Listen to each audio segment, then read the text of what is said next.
Minsan, dahil nawalan tayo ng pera, ang tingin sa atin ng iba, parang wala ka ng kwenta. Yung mga taong napuno ng utang, minsan, ang tingin ng iba, parang wala ka ng kabuluhan.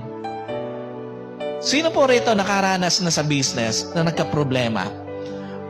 At nung magka-problema, ang tingin ng mga tao sa'yo, parang wala ka ng kakwenta-kwentang tao. Wala ka ng halaga. Alam niyo po, may mga pagkakataon ng ating buhay, nung tayo'y maraming pera, parang ang dami nating kaibigan. Napansin niyo po yan? Ang ganda ng tingin sa'yo, ang ganda ng pakikisama sa'yo. Minsan may mga kamag-anak tayo na malapit sa atin nung marami tayong pera. Pero nung mawalan ka ng pera, unti-unti nawala sa tabi mo. Isang malungkot na reality ng buhay, may mga tao, ang sukatan nila ng importance mo, yung pera, yung yaman mo.